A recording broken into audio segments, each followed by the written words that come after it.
इचलकरंजी शहराच्या कार्यालयाचं उद्घाटन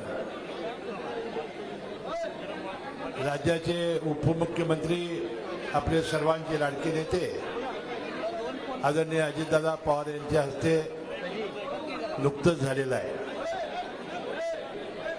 या कार्यक्रमाप्रसंगी उपस्थित असलेले आपले अध्यक्ष विठ्ठलराव चोपडे,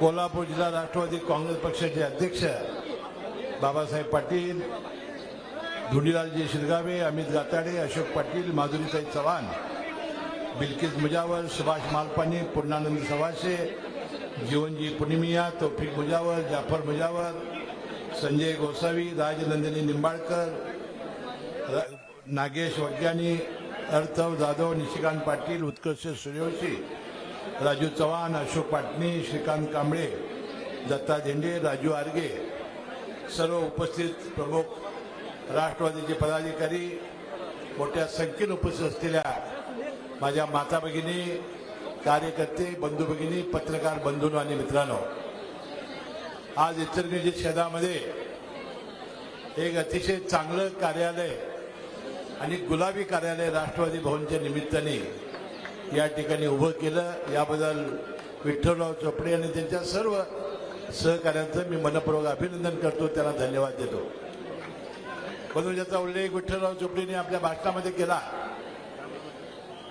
अजितदादा पवारांच्या नेतृत्वाखाली राजकीय भूमिका आम्ही घेतली आणि महायुती सत्तेमध्ये गेल्यानंतर आमच्या राष्ट्रवादी काँग्रेस पक्षाला, अजित पवार गटाला आपल्याला राष्ट्रवादी पक्ष म्हणून मान्यता मिळाली, घड्याळ चिन्ह म्हणून आम्हाला मान्यता मिळाली आणि नंतर या इचलकरंजी शहरामध्ये एका बाजूला संपूर्णपणाने प्रस्थापित मंडळी आणि एका बाजूला विठ्ठलराव चोपडे आणि त्यांचे सहकारी जे विस्थापित आहेत, ही सगळी मंडळी ज्या माझ्याकडे आली आणि त्यांनी सांगितलं की राष्ट्रवादी काँग्रेस पक्षाची स्थापना आम्ही इचलकरंजी शहरामध्ये करणार आहोत। एका बाजूला प्रस्थापित मंडळी आहेत, आम्ही सर्व गरीब आणि सामान्य कार्यकर्ते आहोत। अजितदादा पवार यांनी क्षणाचाही विलंब न करता विठ्ठलराव चोपडे यांनी या सगळ्या सहकार्यावर जबाबदारी सोपवली आणि याचा मला मनापासूनचा अभिमान आहे। थोड्या दिवसामध्ये विठ्ठलराव चोपडे यांनी त्यांच्या सहकार्याने इचलकरंजी शहरामध्ये आणि या विभागामध्ये राष्ट्रवादी काँग्रेस पक्षाचं अतिशय चांगलं संघटन केलेलं आहे आणि इचलकरंजी शहर हे कामगारांचं शहर आहे, झोपडपट्टीमध्ये राहणाऱ्या गरिबांचं शहर आहे, अल्पसंख्याक, दीन दलित, मागासवर्गीय अशा 18 पगड जातीच्या धर्मामध्ये राहणाऱ्या लोकांचं हे शहर आहे आणि म्हणून मी विठ्ठलराव सांगितलं, फार मोठी संधी आम्हाला या निमित्ताने आलेली आहे। एका बाजूला प्रतिष्ठित आणि प्रस्थापित आणि मोठी मंडळी एका बाजूला राहतील आणि गरीब समाज जर आपल्या समोर एकत्र आणायचा असेल तर आपल्याला गरीब सामान्य माणसाची कामं करावी लागतील आणि ज्याचा उल्लेख त्यांनी आपल्या भाषणामध्ये केला। आपल्या शासनाच्या असलेल्या सगळ्या योजना, विशेषतः संजय गांधी निराधार योजना, विधवा, परित्यक्त्या, 65 वर्षाच्या वरील आई वडील ज्यांना मुलं आणि सुना बघत नाहीत, त्यानंतर दिव्यांग माणसं, या सगळ्यांच्यासाठी योजना आहे। या योजना त्यानंतर ज्याचा उल्लेख त्यांनी आता केला की परवा अजितदादा पवारांनी जाहीर केलेली मुख्यमंत्री माझी लाडकी योजना, जी 21 वर्षे ते 65 वर्षे एका घरातील एका महिलेला, विवाहित आणि एका अविवाहित मुलीला 1500 रुपये देणारी योजना आहे आणि त्याचा उल्लेख अजितदादा आपल्या भाषणात करतील।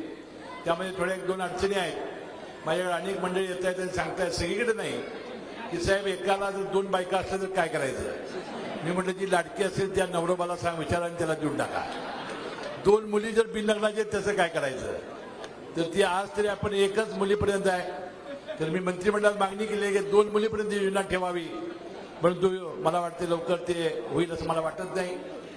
ते ज्यावेळा होईल त्यावेळा ते 2 मुलीपर्यंत ही योजना मान्य होईल। म्हणजे एका बाजूला संजय गांधी योजना राबवायची आहे आपल्याला, एका बाजूला ही मुख्यमंत्री लाडकी बहीण योजना जी अजितदादांनी जाहीर केलेली आहे ती आपल्याला राबवायची आहे। त्याचे पैसे कधी येणार, कसे येणार ते दादा सांगतील, परंतु विरोधकांच्या अपप्रचाराला आपण बळी पडायचं नाही।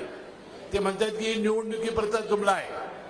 बंधू मला एक सांगा, जुलै ऑगस्टचे तुम्हाला पैसे दिले, सप्टेंबर ऑक्टोबरचे 1515 3-3 हजार जर आम्ही दिले, निवडणुकीपूर्वी दिले आणि महायुतीच्या उमेदवाराला चिन्हासमोरचं कचाकच जर बटणं तुम्ही दाबली तर हे पैसे सारखे मिळत राहणार.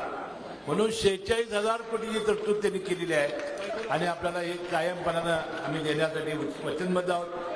मुलींचं मोफत शिक्षण ज्याचा उल्लेख आता विठ्ठलरावांनी केला, महिलांना 50% एसटी मध्ये सूट, त्यानंतर एका मुलीपर्यंत 1.5 लाख रुपये तिच्या लग्नाला मिळावे अशी त्याची योजना, पिंकी रिक्षा 17 शहरामध्ये 10,000 महिन्यांना रिक्षा, नंतर सामूहिक लग्न योजनेमध्ये जे सामील होतील त्याला 10,000 रुपये म्हणून 25 रुपये देणारा अनुदानची योजना, 3 गॅस सिलेंडर देणारी मुख्यमंत्री अनुदान अन्नपूर्णा योजना, लखपती दिदी या 25 लाख महिलांना आपण 15 लाख रुपयेपासून 25 लाख रुपये आपण देतोय.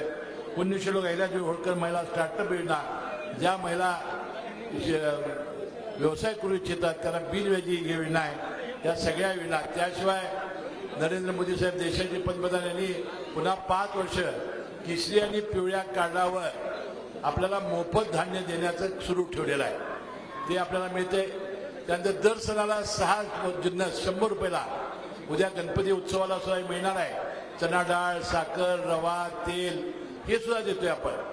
म्हणजे मला सांगा, एवढ्या मोठ्या योजना या महिलांसाठी आणल्यानंतर आता फक्त तुमच्या घरामध्ये जेवण जेवढं आम्हाला करायला सांगा, आम्ही ते सुद्धा करून देतो. तुम्ही बटणं तेवढी आमच्या महायुतीच्या चिन्हासमोरची कचाकच दाबा, एवढी विनंती या निमित्ताने करतो.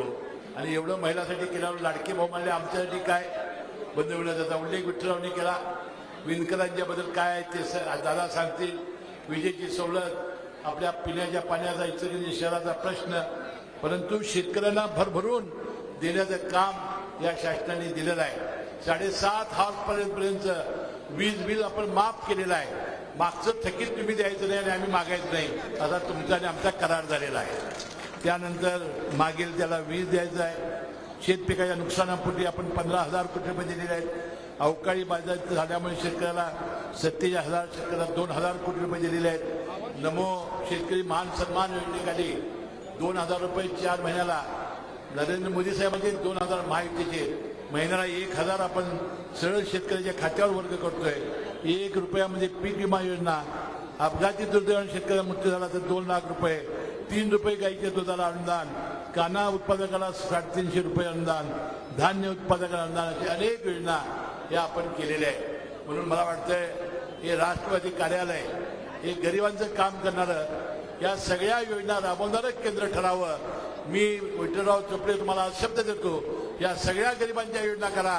तुम्ही या एकदा सगळ्या प्रस्थापितांना गाडल्याशिवाय राहणार नाही. इचलकरंजीला विठ्ठलराव चोपडे असतील, अमित गाताडे असतील, सगळे प्रमुख कार्यकर्ते विठ्ठलराव चोपडे या नगरपालिकेच्या निमित्ताने, मला वाटते एका नगरपालिकेमध्ये कायद्याचा किडा कसा असावा तसा विठ्ठलराव चोपडे आहे. एखादं विकासाचं काम कसं करावं, विकासाचा निधी कसा खिचून आणावं, याचं करेक्ट ज्ञान त्याला आहे आणि म्हणून तो करेक्ट कार्यक्रम व्यवस्थित करत असतो. आणि म्हणून सदाशिवराव मुर्दंड नंतर एवढा तज्ज्ञ आपल्या या नगरपालिकेचा एक नगरसेवक म्हणून विठ्ठलराव चोपडे लाभलेला आहे. मला वाटतं विठ्ठलराव चोपडेकडून आमच्या फार मोठ्या अपेक्षा आहेत. मला वाटतं स्वप्न बघण्यामध्ये, इच्छाशक्ती ठेवण्यामध्ये काही विठ्ठलराव अडचण नाही. तुम्ही का करत राहा, पुढचं नेतृत्व हे आपोआप तुमच्या मागे येईल. अजितदादा पवाराचं का पहाडाचं का नेतृत्व तुमच्या हिमालयाचं का मागे उभं राहील, एवढा विश्वास आहे आम्ही निमित्ताने देतो. फार घाई गडबडीनं, फार सकाळी लवकर टाईम दिली दादाने. तुम्हाला माहिती आहे दादाचा वेळेचं कसं असतं ते. कुठलीही नेते मंडळी यायची 2 तास वेळानं, दादा 1 तास आधी. माणसं आहेत का नाही त्याची कधी ती काळजी करत नाही. 1 तास ते आधी कोल्हापूरला आले. रात्री 12-2ला झोपले, सकाळी 8ला कोल्हापुरात ते आले, 8ला औरंगाबादवर निघाले, 8:30ला कोल्हापूरला बसले.